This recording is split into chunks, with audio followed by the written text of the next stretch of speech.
Tes satu. Tes. Assalamualaikum warahmatullahi wabarakatuh. Bismillahirrahmanirrahim. Alhamdulillahi rabbil alamin. Wassalatu wassalamu ala ashrafil mursalin wa ala alihi wa sahbihi ajma'in. Amma ba'du. Mitra Persada FM yang dirahmati Allah, mari bersama-sama bersyukur kehadirat Allah. Alhamdulillahi rabbil alamin. Hari ini kita mendapat pertolongan, taufik serta hidayahnya. Kita gunakan sebaik-baiknya dalam rangka sebagai hamba Allah, menggunakan nikmat pendengaran, penglihatan serta lisan kita untuk mempelajari tafsir Al-Quran. Hari ini kita mulai dari surat An-Nahl juz 14. Surat An-Nahl ayat 62. Mitra Persada melihat Al-Quran Al-Karim tentu dengan melalui tafsir-tafsirnya. Kita hari ini menggunakan tafsir Al-Jalalain karangan Syekh Jalaluddin Al-Mahalli dan Syekh Jalaluddin As-Suyuti. Kita baca dulu ayatnya. A'udzu billahi minasy syaithanir rajim. Bismillahirrahmanirrahim. Wa yaj'aluna lillahi ma yakrahuna wa tasifu alsinatuhumul kadhiba anna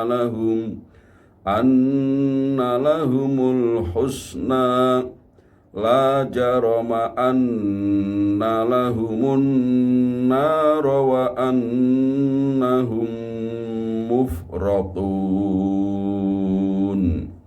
Wa yaj'aluna lan dadekake sapa wong-wong kafir, wong-wong musyrik, lillahi kanggo Gusti Allah, ma ing barang yakrohuna kang sengit sapa wong-wong kafir, wong-wong musyrik, li anfusihim sengit li anfusihim kanggo awak dhewe ne wong-wong musyrik, minal banati rupane saking pira-pira anak wadon, wasyariki lan kanca, firyasati ing dalam jabatan, wa ihanatir rusuli lan ing dalem menghina para rasul, wa tasifu lan nyifati, takulu tegese ngucap apa alsinatuhum pira-pira lesane wong-wong musyrik, ma'adzalika sartane mengkono-mengkono nyifati mau al-kadhiba ing goro, wa huwa utawi ucapan annalahum setuhune iku tetep keduwe wong-wong musyrik al-husna tegese pira-pira kebaikan, tegese al-jannah, ayil jannata tegese suwarga, liqauli la irraja'tu ila rabbi innali indahu lal husna. Jadi ada ayat yang bunyinya la irraja'tu, lamun toh yakti lamun den balekake ingsun ila rabbi maring pangeran ingsun, innali setuhune iku kedue ingsun indahu ana ngarsane rabbi lal husna yakti utawi suwarga. Penak men.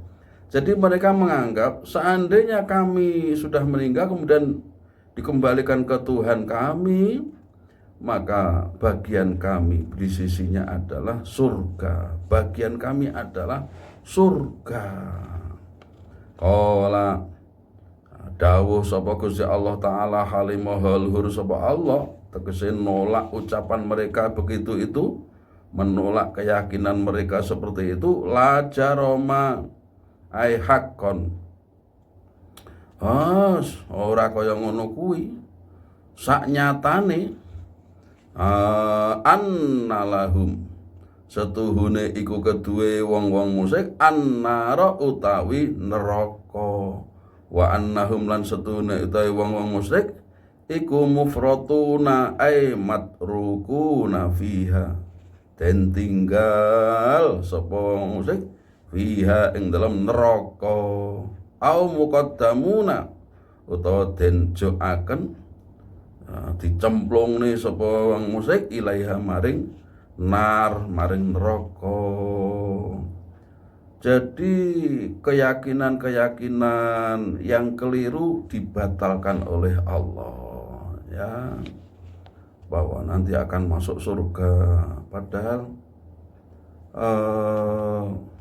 syaratnya apa namanya, diridhoi oleh Allah itu adanya iman, kepercayaan kepada siapa? Kepada adanya Allah, wujudnya Allah.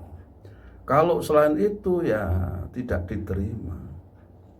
Jadi syarat diterimanya amal itu kan dalam Al-Quran ada 3 kan, di surat Al-Isra itu, waman arodal akhirata, barang siapa mengendaki akhirat, itu namanya istilahnya niat, ada niat.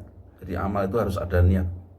Wa sa'a sa'yaha, dan dia beramal dengan amal akhirat, berarti amalnya baik. Berarti ada niat, ada amal solehnya. Wa huwa mu'minun, yang ketiga pelakunya seorang mukmin. Jadi tidak sekedar amalnya baik kemudian ada niatnya begitu, tapi syaratnya pelakunya juga seorang mukmin.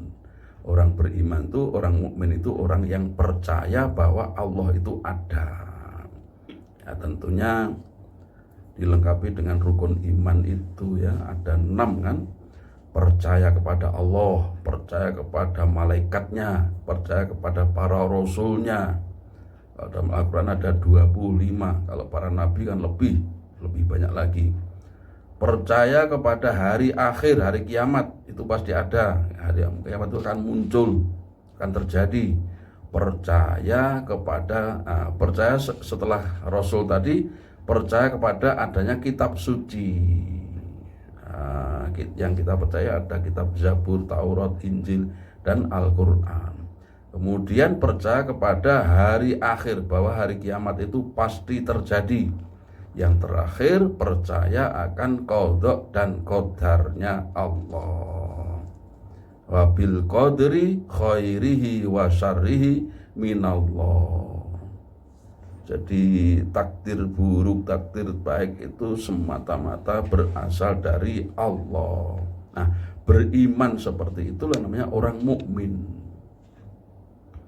Kalau ini sama Allah aja tidak percaya, bahkan membangsakan bahwa Allah itu mempunyai anak perempuan, malaikat itu anak perempuan, bahwa Allah itu punya anak, ya ini keyakinan yang keliru. Harus muwahhid, nyuwijake Gusti Allah. Artinya Gusti mempercayai bahwa Allah itu ya hanya satu. Qul huwallahu ahad. Katakan dia, Allah itu adalah satu. Mitra Persada,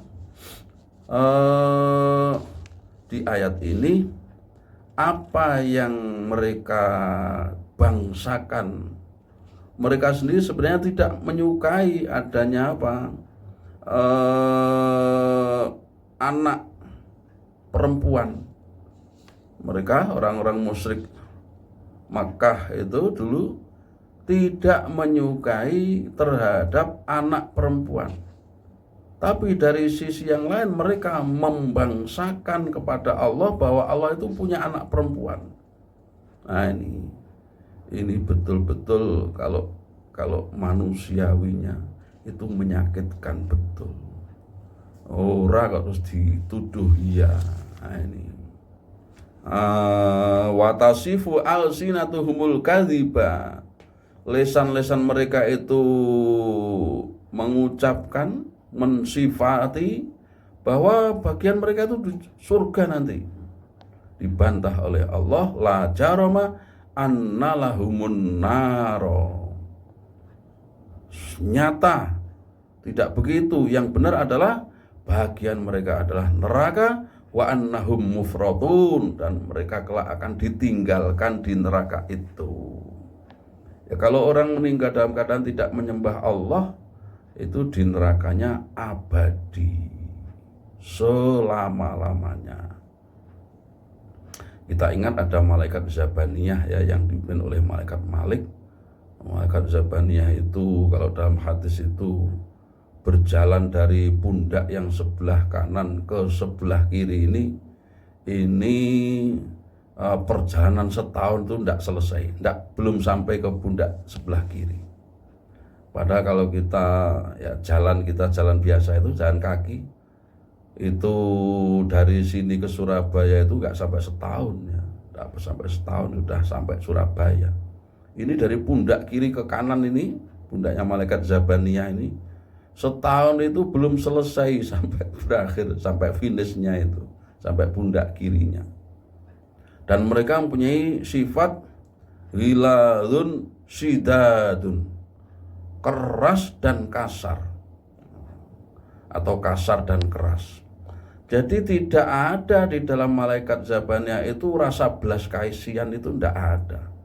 Sifat belas kasihan tidak ada, adanya kereng terhadap orang yang mau masuk neraka. Kerengnya bukan main, kasar.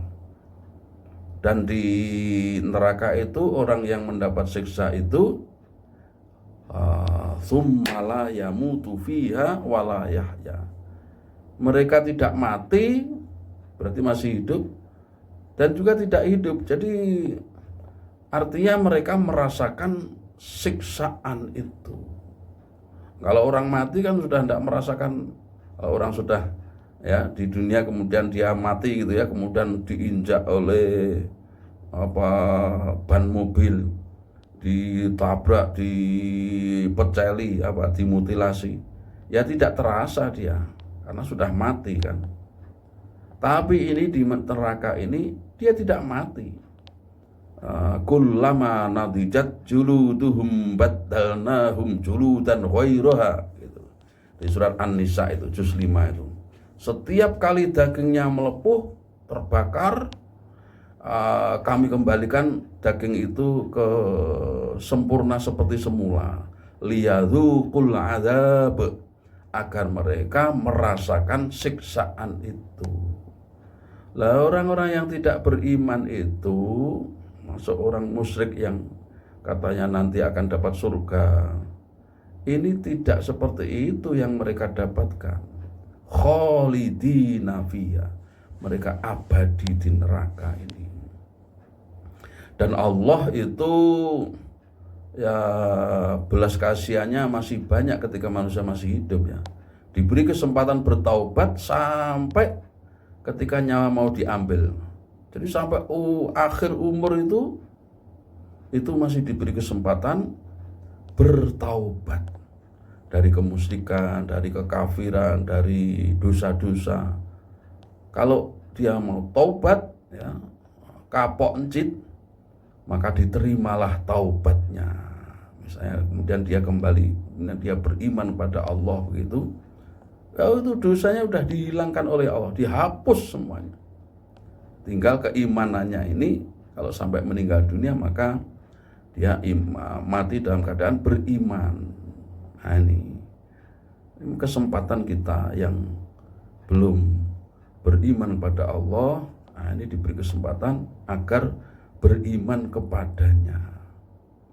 Kalau sudah begitu maka yang dosa-dosanya dihapus oleh Allah ya. sebagaimana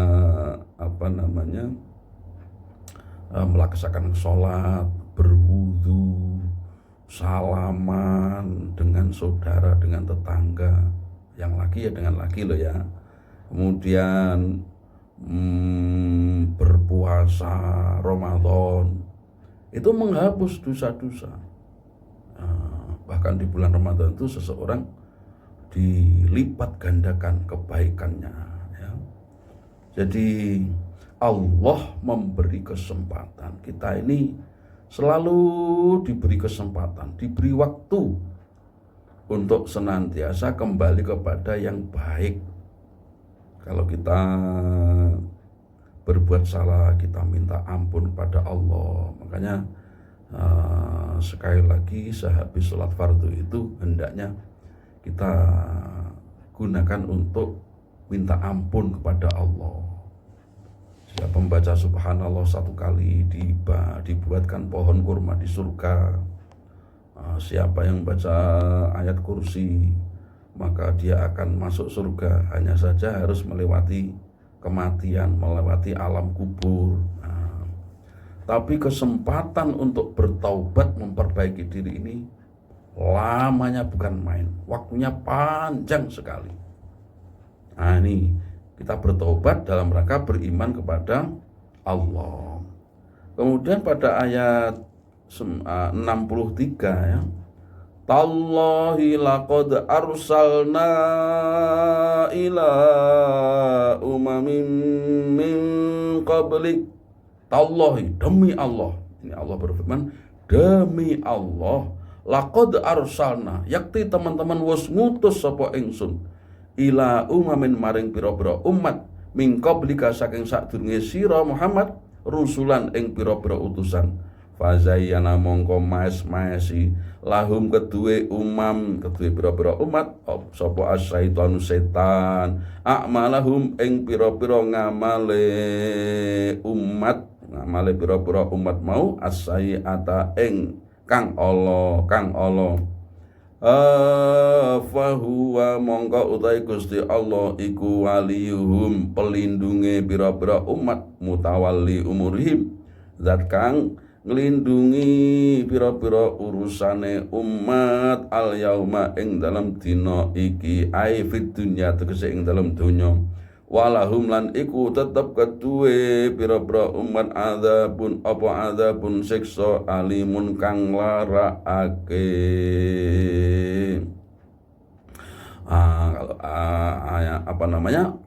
Siksaan yang menyakitkan itu di hari kiamat. Jadi Allah itu menjelaskan lagi setelah menjelaskan bahwa orang-orang yang meyakini bahwa nanti kelak dapat surga padahal dia tidak beriman, ini adalah disalahkan oleh Allah, justru mereka akan dapat neraka. Kemudian dilanjutkan, sungguh ya, demi Allah, sungguh telah aku kirim beberapa utusan, beberapa rasul untuk menjelaskan kebaikan, keburukan, untuk memperingatkan orang-orang yang masih salah. Itu Allah itu tidak kurang-kurang ya. Bahkan mengirim kitab suci sebagai pedoman, mengutus para utusan untuk memberi peringatan melalui lisan-lisan mereka. Kita lihat ya, mitra bersada, di Al-Quran itu Nabi Nuh misalnya, itu tidak pernah keluar dari lisannya itu di Al-Quran yang kalimat yang yang buruk. Nabi Ibrahim juga begitu ya. Nabi Ibrahim itu di 25 surat Al-Quran itu tidak pernah kalimatnya itu buruk. Bahkan terhadap ayahnya yang mengusirnya ya. Panggah ngono tak usir, tak doh kok aku. Apa jawabannya Nabi Ibrahim? Qala salamun alaik sa'astaghfiru laka rabbi innahu kana bi hafiya gitu. Jawabnya Nabi Ibrahim, ya mudah-mudahan keselamatan tetap ada padamu ayah. Sa'astaghfiru laka, akan aku mintakan ampun atas kesalahan-kesalahanmu. Ini janji ini Nabi Ibrahim mengucapkan begini sebelum ada pernyataan dari Allah bahwa ayahnya tidak akan diampuni, tidak akan beriman. Maka setelah nyata bagi Nabi Ibrahim itu bahwa ayahnya tidak akan beriman, maka Nabi Ibrahim berhenti memintakan ampun itu. Karena memintakan ampun orang yang tidak beriman itu tidak boleh. Kalau takziah boleh, tapi kalau mensolati dan memintakan ampun itu dilarang. Kalau dia mati dalam keadaan tidak beriman. Taunya dari mana? Ya taunya ketika dia hidup sampai nyawanya dicabut itu dalam keadaan beriman pada Allah apa tidak? Kalau tidak berarti dia mati dalam keadaan kufur. Kecuali ada yang menyaksikan, oh dia di akhir hayatnya Allah, saya beriman pada Allah. Itu berarti mati dalam keadaan beriman. Jadi Allah telah mengutus beberapa utusan para rasul itu, tetapi setan menghiasi amal-amal manusia. Jadi amal baik amal jelek itu, amal buruk itu adalah berkat setan itu mampu menghiasi manusia. Mampu yang menjadikan manusia itu senang dengan yang tidak baik tersebut, itu menghiasi. Berzina dihiasi dengan keenaan, enggak popo,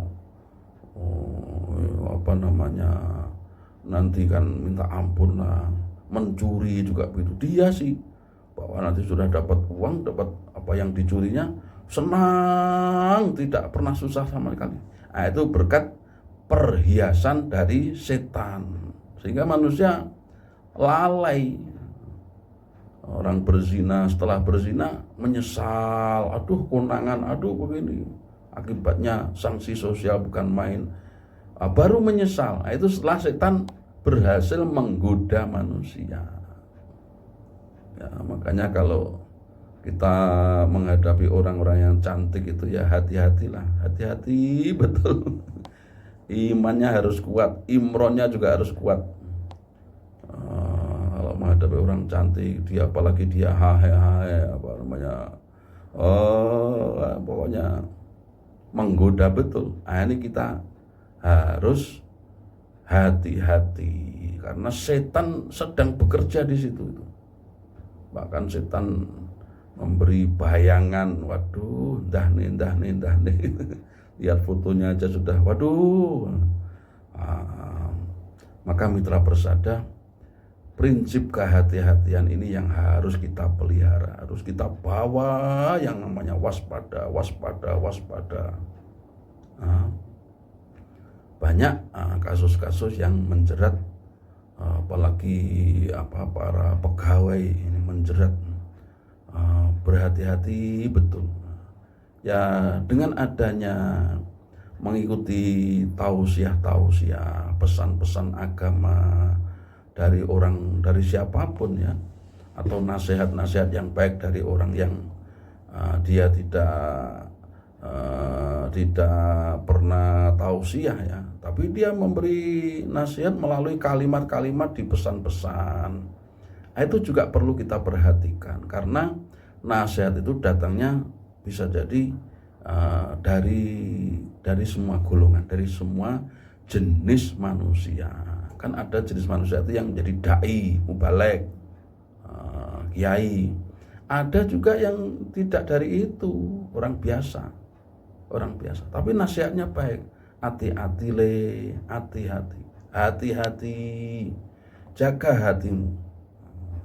Jaga hatimu, jangan sampai lepas imanmu.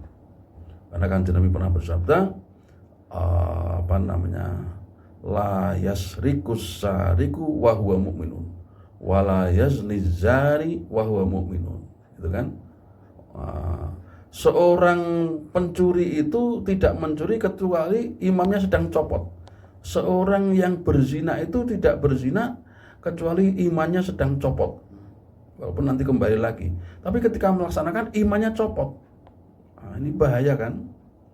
Kalau copotnya terus menerus, kalau zinanya itu tidak bisa lepas, nemplek terus sampai ketahuan orang banyak, maka bahaya sekali. apalagi seorang yang terkenal, orang yang figur publik, Masya Allah. Ya ini maka harus hati-hati. Fahuwa waliyuhumul yaum. Dan Allah itu sebenarnya mengurusi, menjadi pelindung perkara-perkara manusia pada hari ini, pada hidup di dunia ini. Kita di dunia ini bisa berjalan itu karena kehendak Allah. Bisa membuka HP yang di situ ada pengajian, pengen aja tausiah, pesan-pesan yang baik. Itu juga dikehendaki oleh Allah. Maka kita berdoa mudah-mudahan setiap waktu yang kita lewati ini selalu berada di dalam perlindungan Allah. Itulah doa kita kan. Alhamdulillah kita mendapat hidayah taufik sehingga kita bisa mengikuti acara ini. Nah, ini alhamdulillah ini karena ingat akan perlindungan dari Allah itu. Walaupun dia orang yang kaya atau orang yang punya ilmu, tetapi kalau sedang tidak dilindungi oleh Allah, ya jalan yang dilewati jalan yang buruk-buruk. Nah, ini maka tidak pandang bulu, hidayah ini datangnya dari Allah, hidayah ini kepada siapa diberikan, maka kita memohon pada Allah, mudah-mudahan taufik dan hidayah Allah selalu bersama kita. Di akhir ayat ini walahum adzabun alim, karena dihiasi oleh setan-setan tadi, dihiasi, dianggap baik, menganggap dia senang baik. Di akhir ayat ada ancaman Allah, walahum adzabun alim. Dia akan mendapat siksaan yang pedih.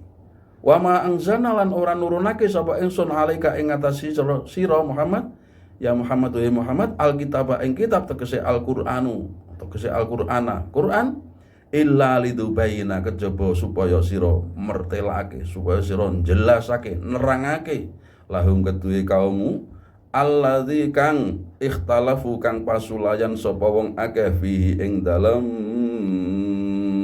Al-Qur'an min amridin, tegese saking urusan agama, wahudan lan kedudukan Al-Qur'an sebagai hudan, hidayatan petunjuk, warahmatan lan rahmat kawelasan liqaumin kedue kaum yu'minuna kang iman sapa kaum. Jadi Quran ini tidak diturunkan kepada Muhammad kecuali engkau supaya menjelaskannya kepada mereka. Isinya Kanjeng Nabi sudah melaksanakan itu. Bahkan di beberapa kesempatan Nabi, hal balagtu, apakah aku sudah menyampaikan? Para sahabat bala. Ya, sudah. Nah, ini nanti di hari kiamat seketika dimintai pertanggungjawaban, Nabi bisa menjawabnya. Kalau sekarang misalnya buktinya daftar hadir itu difoto, tombol gitu. Nah, ini akan menjadi saksi, jadi bukti. Juga fungsinya Al-Quran sebagai hidayah, petunjuk. Kitab suci kan petunjuk. Warahmah juga kawelasan, karena kawelasan Gusti Allah itu diturunkan Al-Quran, maka kita bahagia sekali. Kita baca, kita maknai artinya, kita resapi, kemudian kita amalkan. Nah, juga hadis-hadis Nabi. Maka hendaknya kita ini selalu dekat dengan Al-Quran, dengan hadis Nabi, kemudian juga memohon selalu mendapat hidayah dari Allah Subhanahu wa Ta'ala. Maka setan itu menggoda, tidak pandang bulu, tidak pandang waktu, maka kita juga berlindung pada Allah, tidak pandang waktu. Baca bismillah, baca ayat kursi. Syukur-syukur kalau membaca ayat-ayat Al-Quran.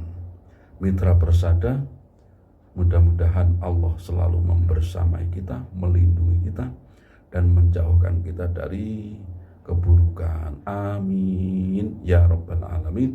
Wallahul muwaffiq ila aqwamit thoriq. Wassalamualaikum warahmatullahi wabarakatuh.